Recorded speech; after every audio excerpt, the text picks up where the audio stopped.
Good morning, church. My name is Eleanor Roberts. As most of you know, since I have grown up in River Road Baptist my entire life. I am 18 years old and will graduate from Douglas Freeman High School this week. There was always an expectation for me to graduate high school from my parents, my friends, and my community. But of course it was an expectation, as I grew up in the neighborhood of River Road Hills, just behind the church in a much more than adequate house, and never wondered where my next meal would come from, or if my house would be too cold or hot. I didn't face the struggles that many of my classmates faced, living with divorced parents or having to help their family out paying the bills with their after-school job. Despite never having faced struggles like poverty or family instability, I have faced my fair share of challenges in high school. But I am not here today to talk about my struggles. I am here to talk about something that helped me overcome my struggles. During the pandemic, I was fortunate enough to find a job. I was hired at Appalachian Great Pyrenees Rescue, which is a local dog rescue in Verina. For those of you who aren't familiar with the breed, Great Pyrenees are massive, white, and very hairy dogs, bred to serve as livestock guardians on farms. When I started working there, I could handle very few of the dogs.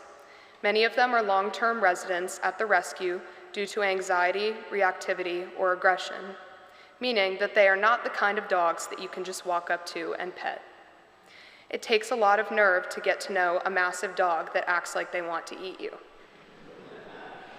You have to be able to control your emotions because dogs can quite literally smell fear, and they will react to it. Slowly, I was introduced to the tough dogs, and their hostile and ferocious exteriors gave way to something else. Kristoff, who is a massive and intimidating dog, loves to sit and watch my boss's chickens strut around their coop. Saber, a very fierce girl, loves belly rubs. And the toughest lady dog of all, Nala, loves to play keep away with the biggest stick she can find. I don't pick favorites, but between you all and me, Nala is my favorite.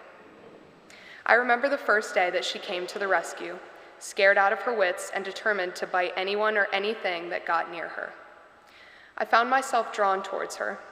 I saw how terrified she was, and something told me that I could help her. I spent lots of time going for walks with her and playing with her before she finally felt comfortable enough to sit on my lap. Granted, she is not a lap dog. I have watched her grow and begin to trust people, and though she will likely never be able to be adopted, she will always be my girl. Nala and the other dogs at the rescue gave me so much joy in such a dark and isolating time. I found myself feeling purposeless and lost during the pandemic, and they gave me hope again. Even though I have not been able to regularly attend church anymore because of work, I am still worshiping in my own way. I actually went to work this morning before the service. Genesis 1:1-2 details the creation story and tells how God saw that everything God created was good. The wild animals of the earth and humankind were even very good.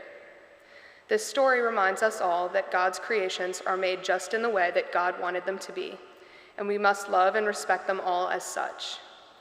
I work to show God's love to the stray dogs, the abandoned dogs, the forgotten dogs, and the abused dogs.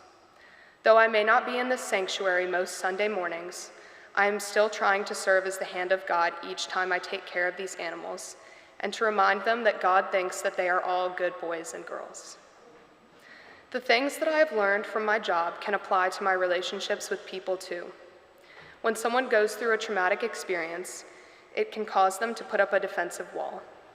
This defensive wall can present itself in many ways, but in my experience, the person becomes cold and isolates themselves. By keeping people at arm's length, they are able to hide their pain, just how a reactive dog will bark and bite to keep a perceived threat far away. Learning how to not be afraid of a dog is like learning to see past some people's defensive walls. If you only take some time to get to know them, the walls fall away, and the wonderful person that they are is revealed. I challenge you all to extend some grace to that person who cut you off on the way to work, or to the rude food service worker, because just like the wild beasts of the world that God created, we humans are good too.